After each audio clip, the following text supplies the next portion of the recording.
Hola, buenas noches. Soy Pilar Alonso y esto es Coses Nuestres, un nuevo espacio para la cultura con sello asturiano que hoy arranca aquí en Telasturias. Un espacio en el que todos los miércoles de 10 a 11 charlaremos sobre arte, cultura, literatura, fotografía, tradiciones y costumbres populares asturianas.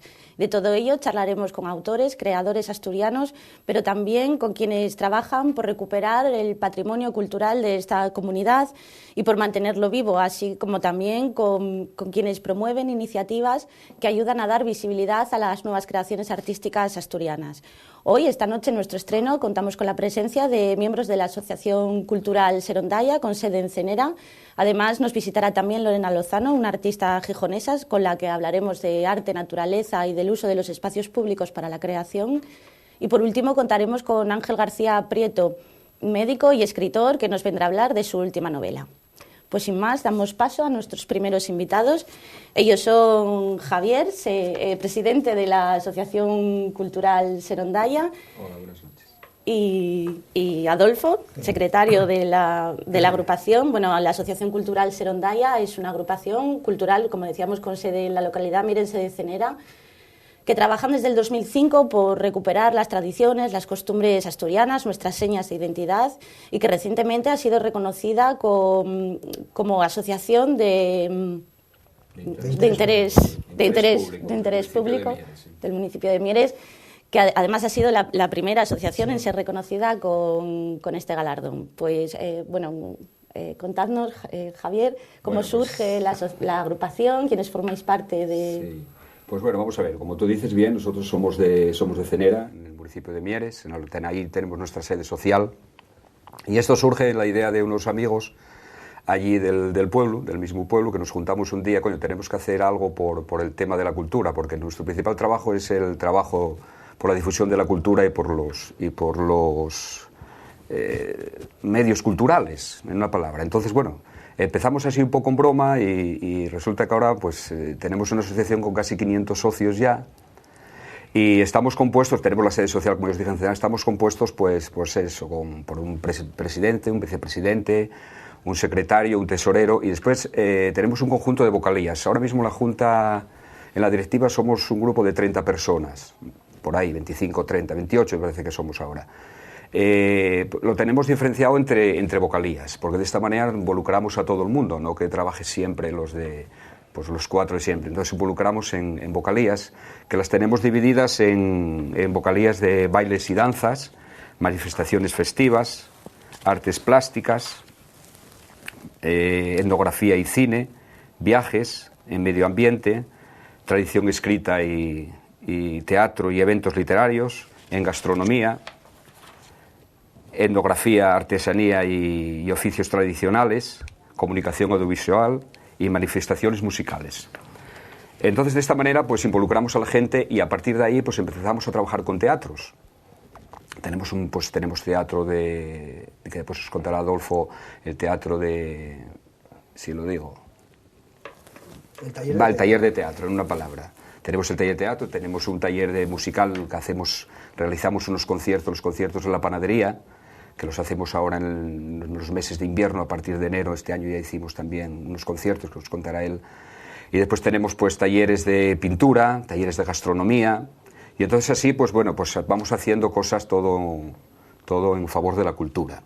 Hacemos una fiesta que ahora últimamente está teniendo mucha repercusión a nivel de Asturias, que la hacemos porque nosotros nos llamamos Asociación Cultural Serondaya, y nosotros somos Serondaya porque Serondaya significa la seronda, en la cual es donde se recolecta todos los productos de la seronda, tanto la castaña como la manzana, como el maíz. Entonces nosotros hacemos la fiesta que hacemos de Serondaya, la hacemos en función de estas 3 o 4 productos asturianos, ¿no? Entonces hacemos una fiesta en la cual pues trabajamos mucho lo que es el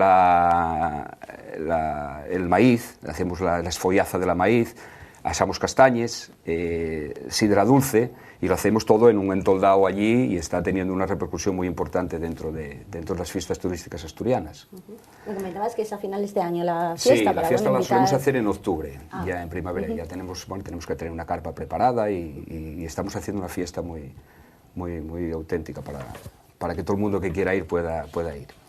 Y después tenemos unos talleres muy importantes, sobre todo el taller que hablaba de teatro.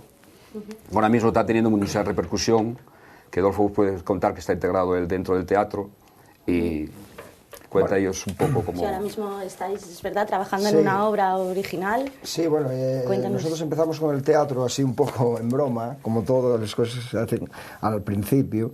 Y bueno, empezamos con un taller que, bueno, nuestra idea no era ni mucho menos representar, era aprender un poco a representar. Contamos con un director de mucho prestigio como es Andrés Presumido, que recientemente fue galardonado con el Premio Nacional de Interpretación. Y luego contamos también con una persona que es muy importante para nosotros, con Fulgencio Argüelles, el escritor asturiano que forma parte de nuestra asociación. Bueno, de hecho fue él, la idea de esta asociación radicó principalmente en él. Que, bueno, pues como escritor que es, pues nos adapta los textos para el grupo. Concretamente la obra que hicimos fue como Una plaga de langostas, es una adaptación libre de él, de Fuentevejuna, en la cual pues incorporó al texto de Lope de Vega pues casi un 50 o un 60% es texto nuevo, porque lo tuvo que adaptar al grupo de personas que formamos parte de ese taller, que somos 15 personas. Bueno, en la obra participamos 23 personas porque hay extras, figuración y demás. Y bueno, es una obra que ya hemos representado en 9 ocasiones, ya la hemos representado en Mieres 3 veces, en Pola de Lena, Moreda, La Felguera, El Entrego, en Pravia y últimamente en el Teatro Filarmónica de Oviedo, a beneficio de la Asociación Pájaro Azul de aquí de Oviedo, que trabaja por las mujeres del Congo.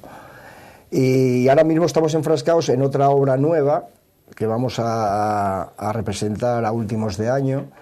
Es una obra que es escrita para el grupo por Fulgencio Argüelles y se llama La Última Cena. Y bueno, estamos con ella trabajando duramente porque queremos estrenarla a últimos de noviembre aproximadamente. Vamos a estrenarla en Mieres porque nosotros todo lo que hacemos en principio va focalizado al municipio de Mieres, aunque estamos abiertos a cualquier lugar. Pero bueno, nuestra idea es trabajar por el municipio de Mieres, no solamente en Cenera, sino en todo el municipio. Y bueno, estamos ahora metidos de lleno en esta obra que esperamos que guste al público, como está gustando la que hemos hecho ya de La plaga de langostas. ¿Continuáis representando La plaga de langostas? Sí, hemos hecho 9 representaciones y tenemos otras 3 pendientes. Tenemos una navia que va a quedar, o pienso yo que va a quedar muy guay porque va a ser al aire libre. Y esta obra, pues es la obra de Fuentevejuna, pues es una obra que se presta al aire libre. Vamos a hacerla en Navia. Y va a ser en el mes de julio. Y luego tenemos otras 2 a finales de año, que va a ser en Corbera, y otra que vamos a hacer aquí en Oviedo. Vamos a hacerla para un colegio, el Colegio de los Jesuitas de aquí de Oviedo, que están interesados en que la hagamos, porque bueno, es una manera también de llevar a los jóvenes esta obra que puede ser muy importante para ellos. Y bueno, en cuanto al teatro, estamos ahí metidos de lleno en ello y bueno, te puedo explicar también en otros talleres que tenemos, por ejemplo, bueno, esto no es un taller, esto es los conciertos de la panadería. Los conciertos de la panadería surgen también con la idea de llevar la música que intentamos que sea lo más variada posible, dentro de todos los estilos que pueda haber en el panorama musical, y es la 4ª edición. Este año hemos hecho la 4ª edición. Ya han pasado por el escenario 35 artistas, 35 conciertos, y hacemos, normalmente en los primeros años hicimos un total de 10 conciertos, que los hacemos todos los sábados a partir de las 8 de la tarde, con entrada gratuita.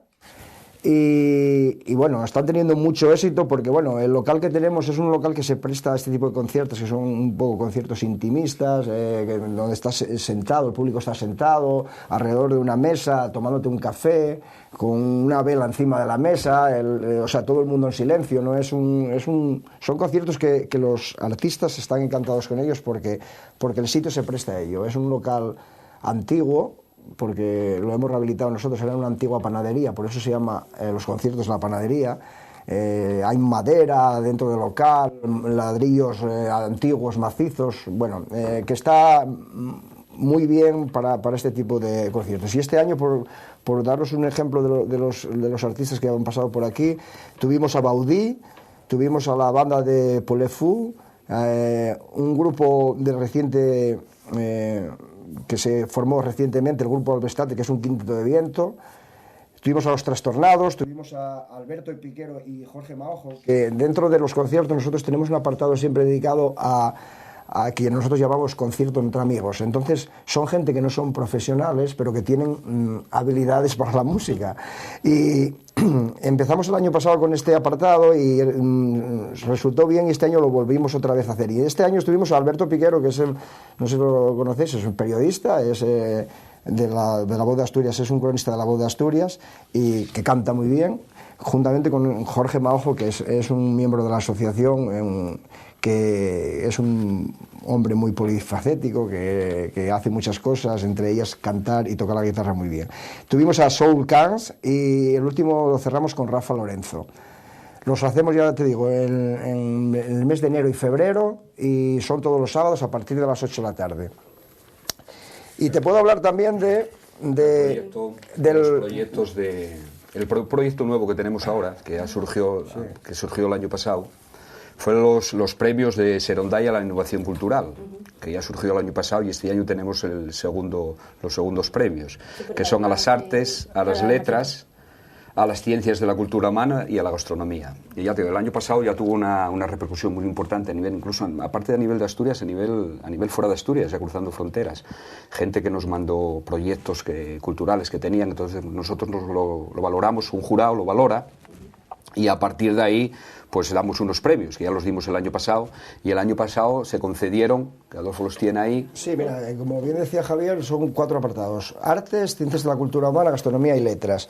Entonces abre un plazo de inscripción, se presentaron alrededor de 6 o 7 candidaturas por área, y al final un jurado compuesto de 5 o 6 personas valora todos los expedientes, y el año pasado en las artes le llevó el premio Forma Antigua por la contribución innovadora voy a leerlo porque si no me pierdo, concretamente lo que decía el acta: por su contribución innovadora a la actualización de la música clásica y sus métodos efectivos de difusión, así por la diversificación de proyectos innovadores referidos a la promoción de músicos jóvenes, investigación instrumental, sonoridades y partituras, y su trabajo musical con discapacitados. Entonces lo llevó Forma Antigua. El de las ciencias de la cultura humana se le concedió a la Fundación Belenos, por su contribución innovadora a la vertebración del territorio asturiano y su proyección e incorporación a la cultura de atlantismo europeo, destacando especialmente la utilización de la lengua asturiana como herramienta de comunicación y patrimonio de la diversidad cultural de Europa, así como el mantenimiento de proyectos singulares como la revista Asturias, Memoria extensa de un país, seminarios de estudios asturianos, publicaciones diversas sobre las ciencias de la cultura humana y otros proyectos que contribuyeron y contribuyen al mantenimiento de una cultura singular. En gastronomía se le concedió a la Casería de San Juan del Obispo, de Tiñana ¿no? Sí, Tiñana. Sí, Tiñana, sí. Por el aguardiente de sidra Salvador del Obispo, que es un aguardiente con 9 años de envejecido en madera de roble, y representa el punto máximo alcanzado por la tradición destilera asturiana. Un capítulo que ha tenido representantes de gran nivel a lo largo del siglo pasado, y por haber logrado ponerse a la cabeza a escala nacional de las calidades innovadoras conocidas por su destilado de sidra envejecido en roble. Y en las letras se le dio a la editorial TREA por su innovación a la hora de establecer estrategias de supervivencia de la alta cultura, significando especialmente al respecto la edición de coleccionistas de poesía y narrativa de calidad, por la unificación de la mejor biblioteca instrumental de correctores y traductores del mundo hispanohablante, por su prestigio en la disciplina de la bibliotecomanía, archivista y documentación, por la difusión de las literaturas gallega y asturiana fuera de sus ámbitos y por su capacidad innovadora a la hora de diversificar las diferentes ofertas editoriales. Bueno, pues nosotros como Asociación Cultural, para nosotros estos premios pues son muy importantes porque es lo que pretendemos, que la cultura pues que sea conocida por todo el mundo y que llegue a todo el mundo, a la máxima cantidad de gente posible.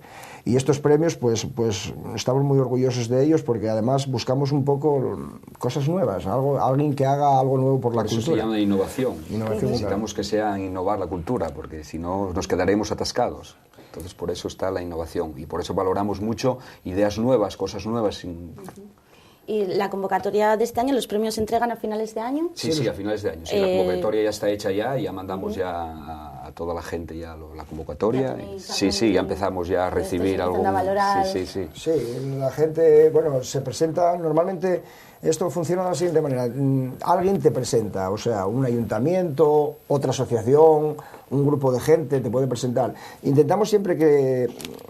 Para nosotros lo más importante casi que sea a nivel individual. Nos gusta más que sean gente colectiva, o sea, grupos. Aunque bueno, se le puede dar también, si lo merece, a una persona a título individual. Pero bueno, siempre se busca la unión de mucha gente que trabaje por algo en concreto. Entonces, bueno, para nosotros esto de los premios salió así también un poco como todo. Vamos a ver qué pasa con esto. Creíamos que no se iba a presentar nadie, pero al final pues tuvimos, ya te digo, pues son 4 áreas, alrededor de 6 candidaturas por área se presentaron. Que bueno, para ser el primer año no está nada mal. Yo creo que a partir de ahora seremos alguno más. Seguramente que este año os costará más elegir a los ganadores. Pues bueno, casi se nos está acabando el tiempo. No sé si queréis comentarme si tenéis lo más inmediato, además del taller de teatro, si tenéis alguna actividad, alguna cita de cara a este próximo verano. Ahora estamos haciendo, también hacemos fines de semana, estamos saliendo a hacer rutas. Ahora tenemos unos viajes, vamos a la Ribera del Duero para la semana que viene, vamos a hacer un viaje de fin de semana a la Ribera del Duero. Y después vamos a empezar a trabajar, sobre todo a partir de agosto, ya empezamos a trabajar en el mercado Astur de Cenera, con productos. Pues nosotros cooperamos con el mercado trabajando con productos, porque nosotros en nuestra sede todo lo que tenemos ya elaborado por la gente nuestra. Y entonces en el mercado pues trabajamos con productos solamente asturianos, productos de Cenera, y para ir ya empezando a funcionar todo ese tema. Después ya empezamos con la fiesta, que la fiesta la hacemos en octubre, y no, prácticamente tenemos el año a tope, o sea que paramos poco. El año completo. El año completo. Muy bien, pues bueno, esperamos veros de nuevo más adelante. Pues sí, pues quizá de cara a la entrega de premios. Agradecer a Teleasturias en este caso por darnos la oportunidad de darnos a conocer a toda Asturias, que nos interesa que la gente nos conozca y decir que todo el mundo que quiera pasar a conocernos por Cenera, que estaremos ahí dispuestos a recibirlos con los brazos abiertos y seguro que van a estar... Allí tenéis el local, ¿verdad? Tenéis también una página web. Efectivamente. Allí tenemos una biblioteca, tenemos, pues bueno, pues ya te digo, a la gente que apetezca pues, productos asturianos, empanadas, tortillas, todo lo que quiera, pues bueno. Puede pasarse... Sí, hacemos algunas speeches, ya estuvimos 2 speeches, que una fue la semana pasada también. O sea que prácticamente estamos continuamente haciendo alguna elaboración de uno o de otro. Muy bien, pues muchas gracias por estar con nosotros. Pues gracias a vosotros. Y esperamos que os vaya... que la asociación siga creciendo. Que siga así, que es lo importante, y que la cultura pues siga funcionando. De acuerdo. Vale. Muchas gracias. Vale, gracias.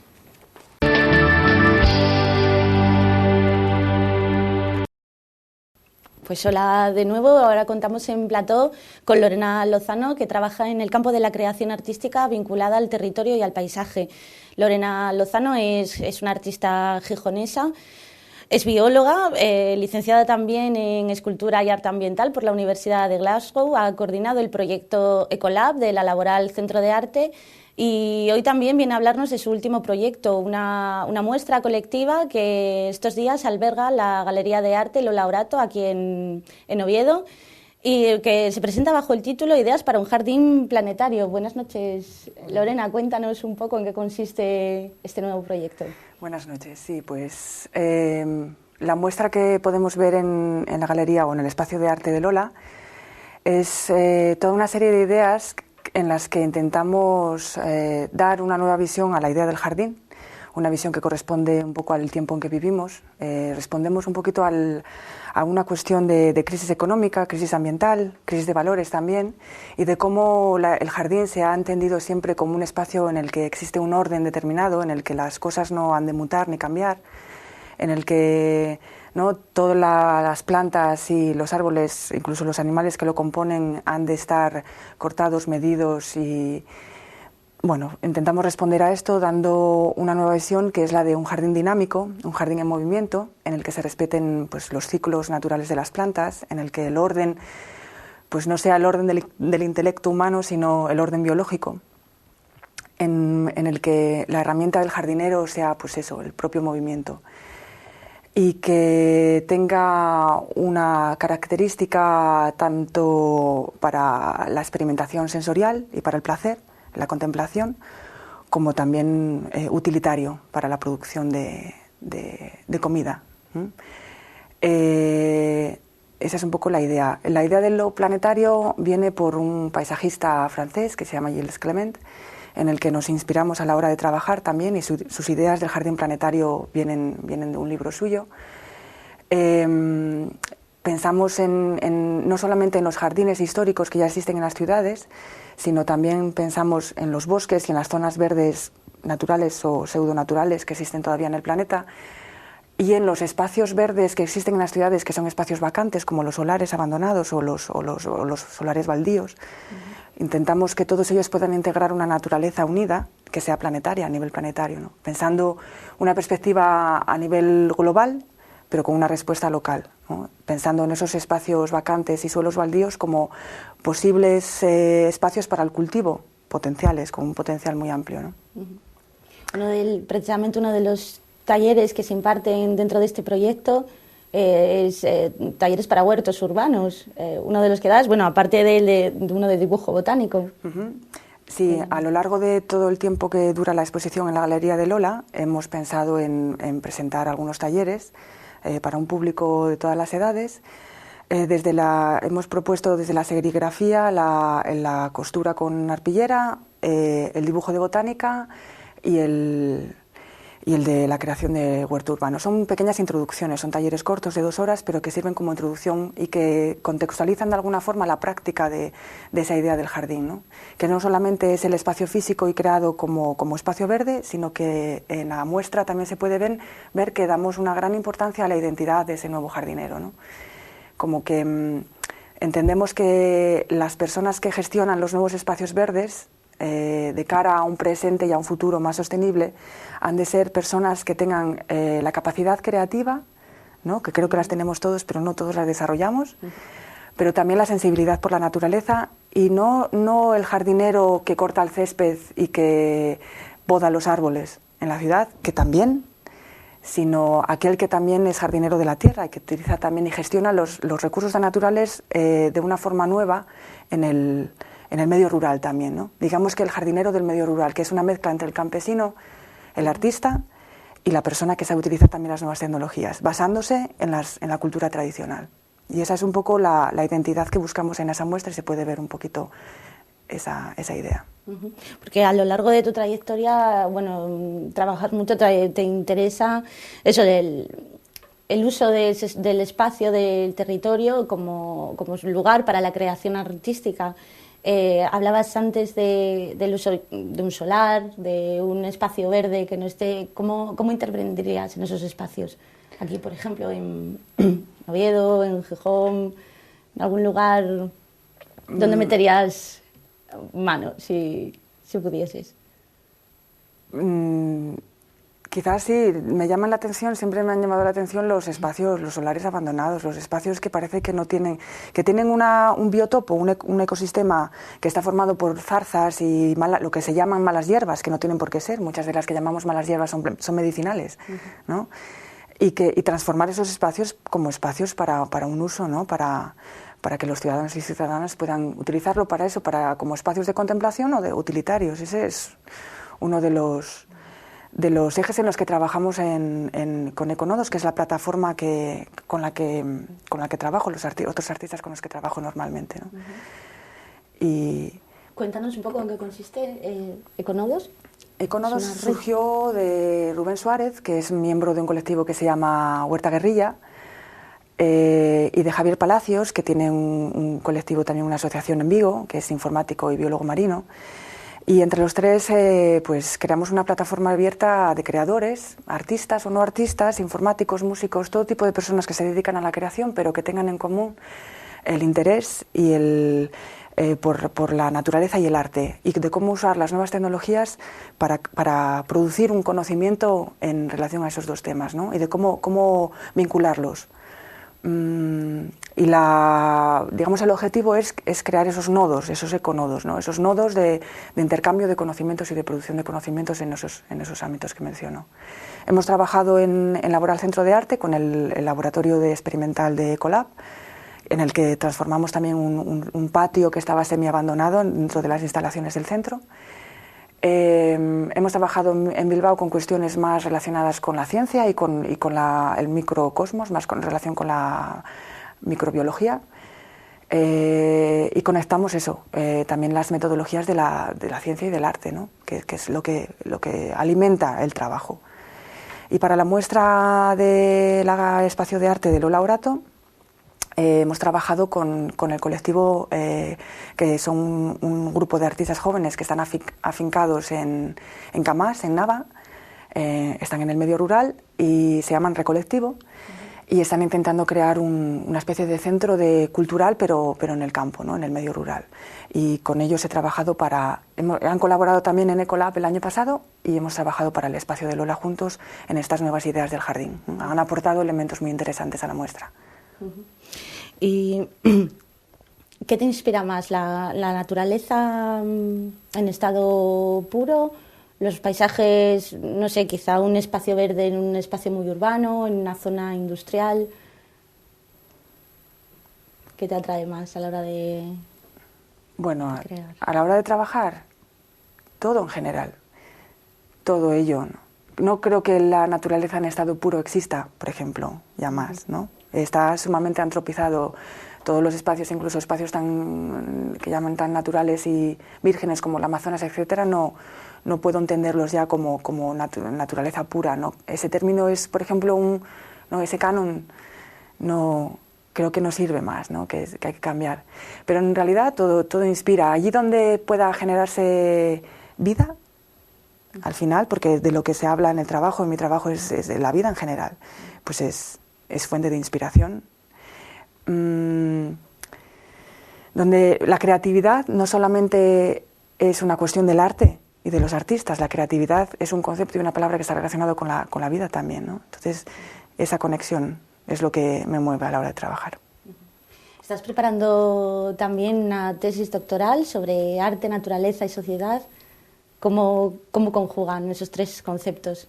Eso es lo que estoy estudiando, sí. ¿Cómo conjugan esos tres conceptos? Sí, pues, pues sí, estoy estudiando esos términos un poco desde el punto de vista histórico en cómo se han generado las imágenes y las historias públicas que nos cuentan cosas sobre la naturaleza y la vida, desde la perspectiva sociológica en cuanto a cuál es el estado de las cosas hoy en día, en cómo se percibe el medio ambiente, cómo se percibe la naturaleza, qué cambios se han originado en el campo, cómo entendemos la relación campo-ciudad hoy en día, que en realidad esa dicotomía y esa separación está cambiando y ya se tiene que pensar como espacios que están mezclados, que están hibridados, ¿no? Por los estilos de vida lo dicen. Hay personas que viven en el campo, tienen estilos de vida rurales y al revés, ¿no? Entonces, ahí estoy trabajando con mis tutores ahí, intentando ver cómo es hoy en día, en el momento histórico en el que vivimos, esa relación y qué perspectivas hay para ver qué respuesta dan los artistas a esos cambios que se generan medioambientales o a esas crisis o a esos conflictos medioambientales, ¿no? ¿Qué rol tiene el arte y los artistas en esos cambios y en esa forma de entender la naturaleza? Porque los artistas no dejan de ser los que crean las imágenes en base a las cuales nosotros tenemos un imaginario y de esa forma entendemos qué es la naturaleza, ¿no? Lo mismo que la ciencia.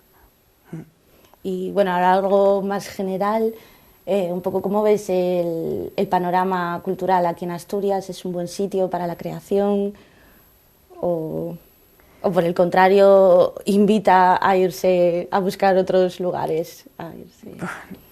Es una pregunta que no sé cómo contestar.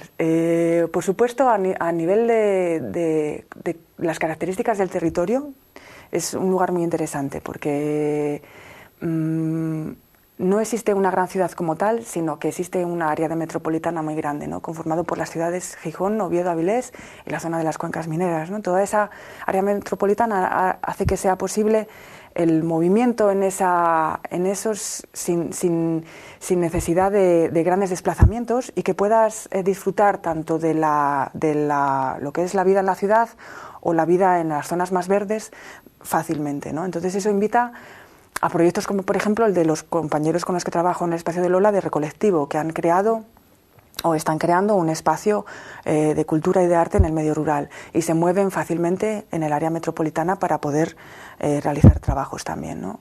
Eso invita a ese tipo de proyectos, yo creo, en el que se pueden mezclar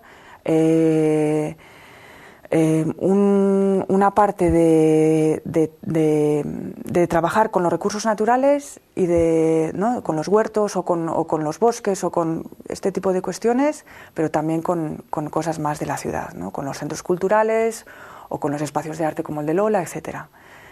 Por otra parte, hay muy pocas ayudas por parte de la Administración para la creación, ¿no? Sí que podemos hablar de el desempleo, toda la crisis económica, etcétera. Todo esto pues, obviamente marca esta situación que se está dando, pero mejores infraestructuras o las infraestructuras que existen, que sean más abiertas y más fáciles de usar, más espacios para la creación, no solamente espacios expositivos, que los hay, sino espacios para la producción y espacios de talleres. Muchos de los artistas que trabajamos en las ciudades no tenemos espacios para trabajar, ¿eh? Y eso es muy importante. Parece que suena muy bohemio, pero es que no hay espacios donde trabajar, donde podemos reunirnos y producir, ¿no? Yo creo que eso, ayudas para la producción serían, ideales para la comunidad artística. No sé, bueno, además de estar preparando la tesis, de tener tu muestra estos días en la Galería de Lola, no sé si tienes algún proyecto en mente, algo previsto de cara a estos próximos meses. Sí, algo de trabajo educativo en algunos centros y estoy desarrollando un proyecto en el medio rural en León, en un pequeño pueblo. Trabajo con una fundación que se llama la Fundación Cerezales Antonino y Cinia, que se dedican al arte y la cultura, pero en el ámbito rural. Y aquí estoy preparando un proyecto en el que trabajo con los habitantes del pueblo y los pueblos vecinos en la recopilación de la información y los conocimientos locales sobre las plantas que crecen silvestres y algunas cultivadas, y en la que intentamos crear un herbario, una especie de compendio o catálogo de esas plantas y de sus usos, tanto de los usos populares como científicos, ¿no? Intentamos que haya un cruce entre que el conocimiento que se cree a través de estos talleres y de este proyecto sea conocimiento de ambas partes, y además sumándole la parte artística, en cuanto que hacemos talleres de representación de plantas y del paisaje, ¿no? Estamos trabajando en diferentes técnicas de representación, desde el dibujo, la estampa, la fotografía, etcétera. Y poco a poco vamos creando un cuerpo de trabajo que es colaborativo, que estamos haciendo entre los habitantes del pueblo, y estoy más como mediadora, ¿no? Que otra cosa en este proceso. ¿Dónde encontráis mejor público? ¿En el pueblo o en las ciudades? De momento obviamente en las ciudades, ¿no? Porque el medio rural, yo creo que la forma en que la cultura y el arte contemporáneo, la cultura contemporánea en general, se lleva al medio rural, yo creo que no llega de la forma más apropiada, ¿no? No hay un canal que haga llegar al medio rural las nuevas tendencias en la cultura contemporánea y en el arte contemporáneo. Además de que en muchas ocasiones, si no tocan el tema propio del paisaje, de los recursos naturales o de lo que es el campo, no es difícil de adherirse a ese tipo de público, ¿no? Pero bueno, existen proyectos ahora en España, por ejemplo, hay que sí que están trabajando en el medio rural de una forma muy, como el proyecto Campo Adentro, ¿no? Que es una organización que lleva artistas a trabajar a diferentes pueblos de la península y que generan pequeños proyectos con los habitantes, ¿no? Muy similar, por ejemplo, al trabajo que estoy haciendo en la Fundación Cerezales. Así que yo creo que está habiendo como una especie de cambio, ¿no? en estas cosas, sí. Muy bien, pues Lorena, casi no tenemos tiempo ya. Bueno. Si quieres nos invitar a nuestros espectadores que vayan a conocer una muestra de tu trabajo.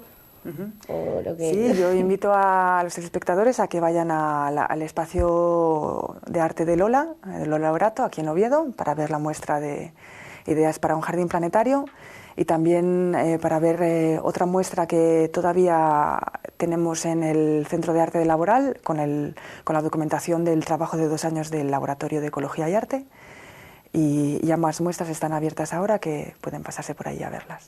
Muy bien, pues muchas gracias, Lorena, por estar con nosotros. Y bueno, en unos minutos daremos paso a nuestro tercer y último invitado. Él es Ángel García Prieto, es médico y escritor, y hoy nos hablará de su última novela.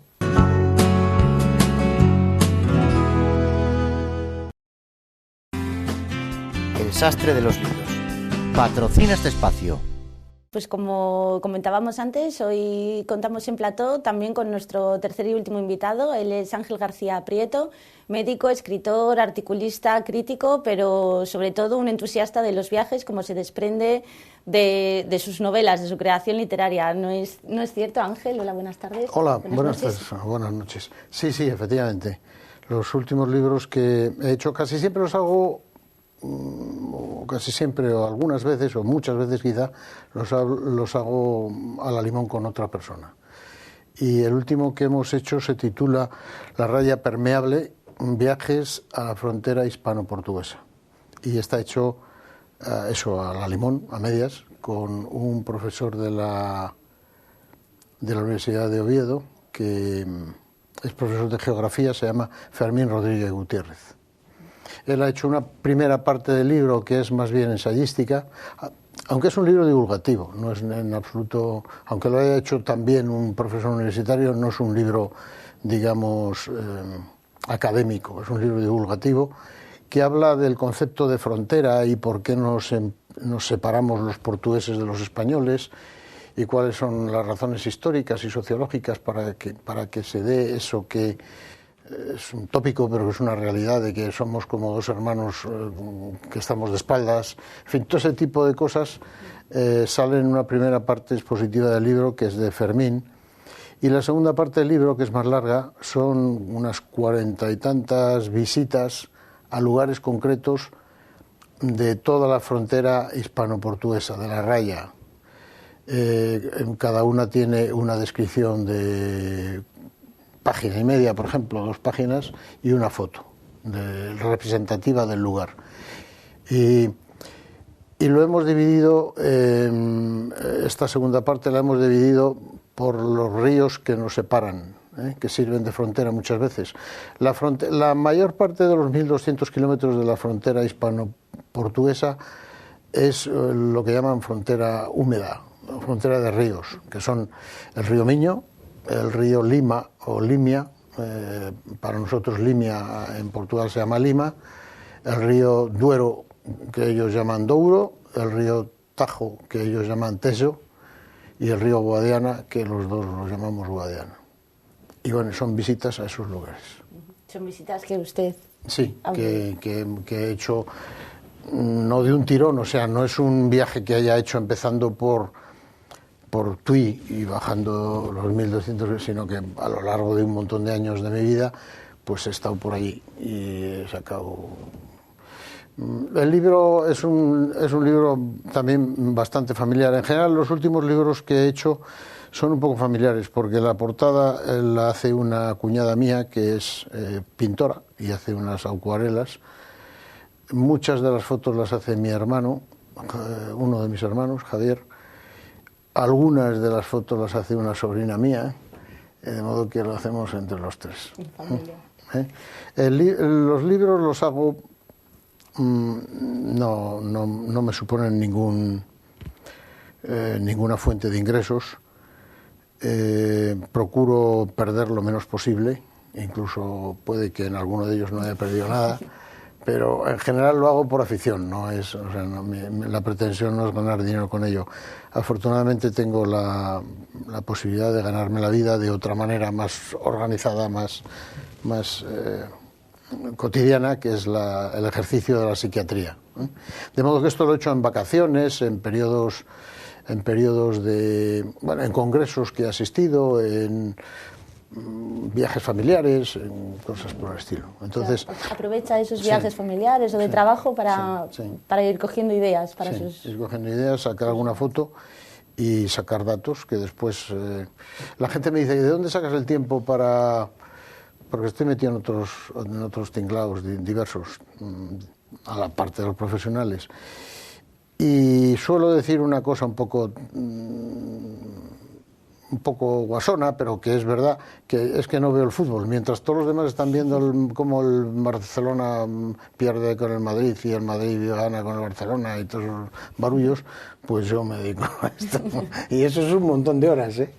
Hay un montón de horas que no digo que la gente pierda viendo el fútbol, ni muchísimo menos, sino que yo gano no viendo el fútbol. ¿Y de dónde sale esa afición por la literatura de viajes en especial? No sé, los viajes me gustan mucho, siempre me han gustado mucho, en la medida, antes quizá más que ahora, porque ahora ya soy un poco más mayor que cuando era más joven, y entonces cuando eres joven, aparte de gustarte los viajes, pues tienes más energía y has visto pocas cosas y entonces tienes más afán de ver. Ahora, como ya he visto bastantes más, pues vamos, siguen gustándome los viajes. Pero bueno, me gusta viajar. Me parece que es una escuela de vida importantísima, el conocer a personas, lugares y personas, ¿eh?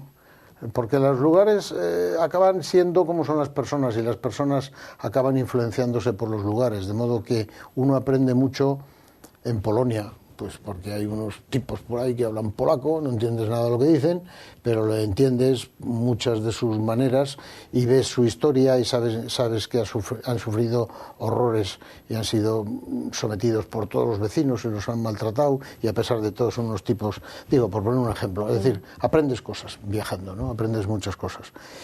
Y bueno, ese es el asunto. Y bueno, por los viajes también entusiasta, y sobre todo por Portugal, es que es un destino recurrente en algunas de sus obras. Sí, la mayor parte de ellas tienen que ver con Portugal. El propio editor de los libros es portugués. Los libros, una buena parte de ellos se han editado en una editora que se llama DG Edições, que obedece a las letras del nombre y primer apellido de Daniel Gouveia, que es un amigo, ya ahora mismo es un amigo, lo conocí por motivos del fado. Me gusta mucho el fado y hay una asociación de amigos del fado en Asturias, y hace bastantes años Daniel Gouveia vino a darnos una conferencia sobre un fadista famoso a Gijón. Lo conocí allí y empezamos a hablar.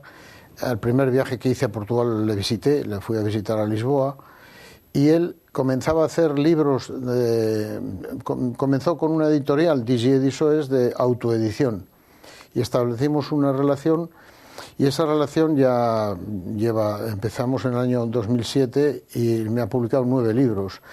Lo hemos invitado aquí porque él es fadista también y canta, ¿eh? Y entonces ha venido a cantar a Asturias, y ha hecho otros muchos amigos. Hay varios amigos míos que han editado libros también con él. En fin, hay una relación muy estrecha de amistad ya y de correspondencia en torno al fado, lo portugués, los libros, etcétera, etcétera.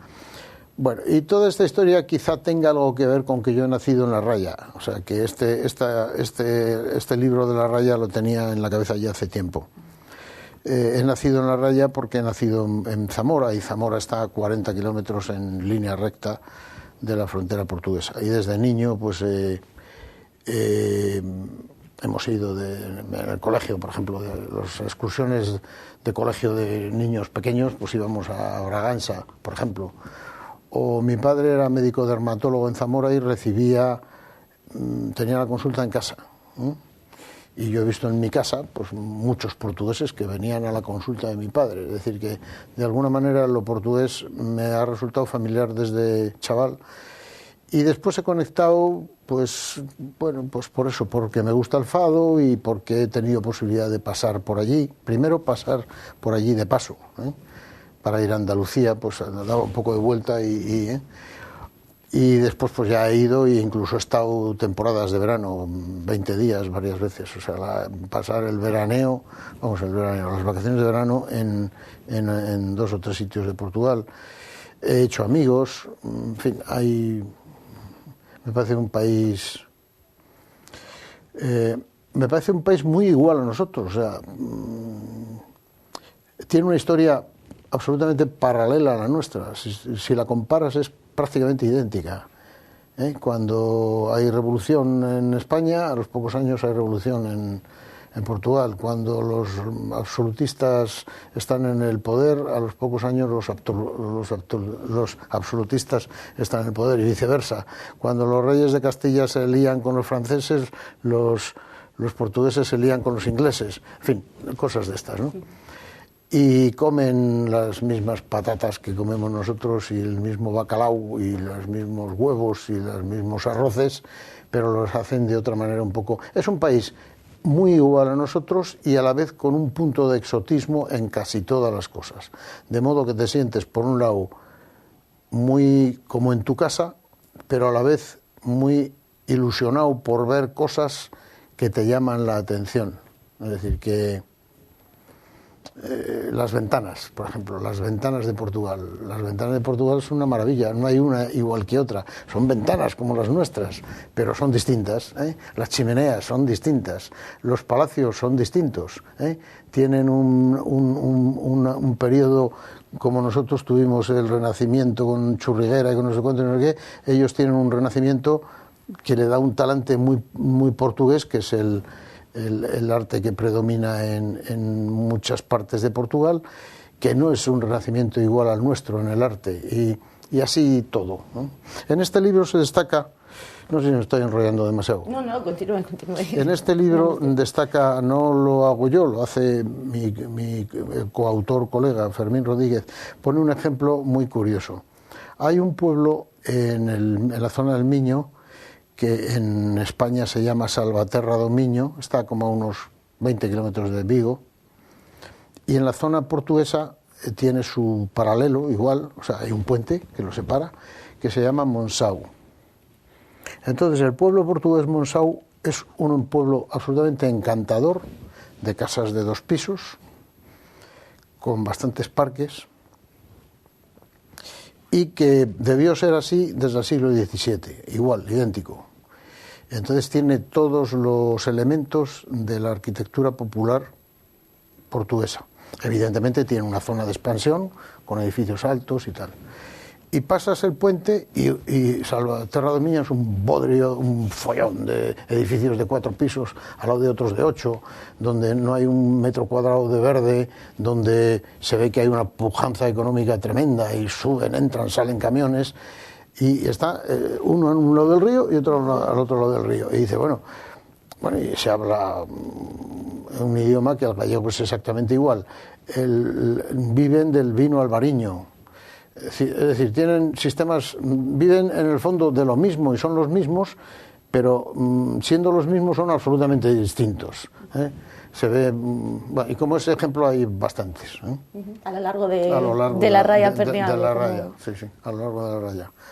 Aunque también es verdad que hay sitios que entras en la raya y no sabes dónde estás, porque hay un pueblo, a título curioso y anecdótico, hay un pueblo en Zamora, en la provincia de Zamora, que se llama, que es en la provincia de Zamora o en el distrito de Bragança, porque es un pueblo que es español y portugués a la vez. La raya, la frontera, pasa por la mitad del pueblo, que además es un pueblo que se llama Rionor de Castilla para nosotros, o Rionor para los portugueses.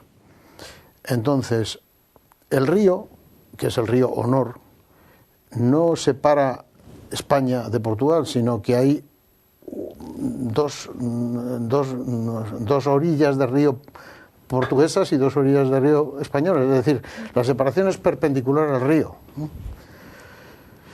Y hay otras cosas muy curiosas. Hay unos pueblos que pertenecen a la provincia de Orense, que se llama el Coto Mixto, que eran 2 pueblos que hasta la última convención que ha habido de fronteras entre España y Portugal, a lo largo de los siglos ha habido varias reuniones para decir, bueno, a ver dónde ponemos la frontera, porque había sitios que cambiaban, ¿no? Y en la última me parece que fue en 1854 o por ahí. Y entonces había 3 o 4 pueblos que eran españoles y portugueses a la vez, y nadie sabía exactamente dónde estaba la frontera. De modo que, digamos que el carácter gallego estaba clarísimo, y si venían el rey a buscar soldados para hacer la mili, pues decían que eran portugueses, y si venía el rey de Portugal, decían que eran españoles, ¿eh? Incluso se dice que hay casas que parte de la casa es teóricamente portuguesa y parte española. Entonces tenían un foro propio y podían cultivar lo que les daba la gana, y tenían un camino de excepción que les unía con una villa portuguesa que se llama Meaus, donde la policía no podía hacer nada. Si alguien se metía en ese camino, estaba libre de llegar hasta Meaus sin que nadie le pudiera tocar. No pagaban impuestos, etcétera, etcétera. O sea, se aprovechaban de no saber de quiénes eran y de ser a la vez de los dos. Se aprovechaban de todo lo bueno de un lado y de ningún perjuicio del otro, ¿no? Y bueno, eso ya se acabó. Y cosas, es decir, a lo largo de la frontera hay cosas curiosas, ¿no? Hay cosas curiosas que vienen recogidas en su última novela. No sé si está trabajando ya en su próxima obra. Tenemos una idea de hacer un libro entre estos dos, entre Fermín Rodríguez y yo, y vamos a meter en danza también a un portugués que es el gerente de una bodega de vino de Porto, para hablar del Douro, o sea, del Duero portugués.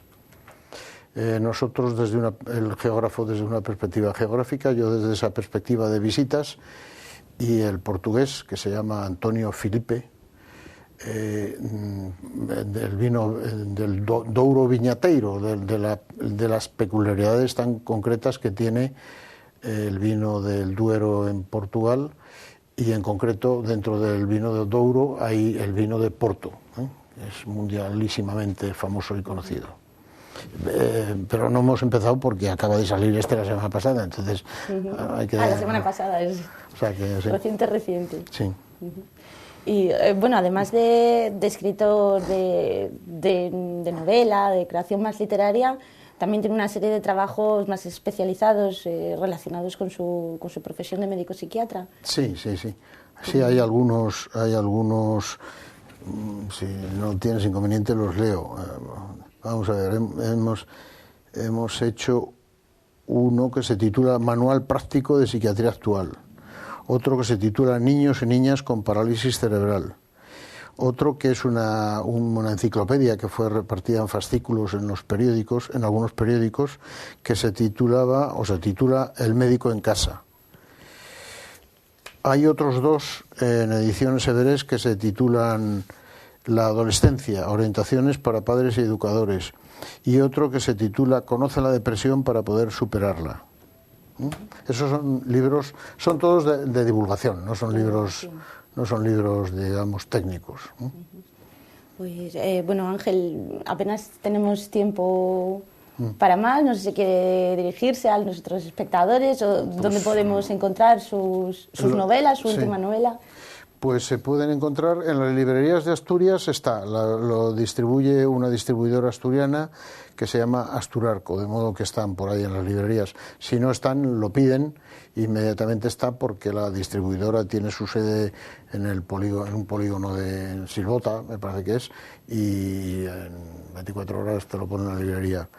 pero en España pues no, tendrían que comprarlo online a las librerías asturianas que venden libros online, como puede ser Cervantes o Aranguren, Paradiso, Clarín, en fin, algunas que hacen eso.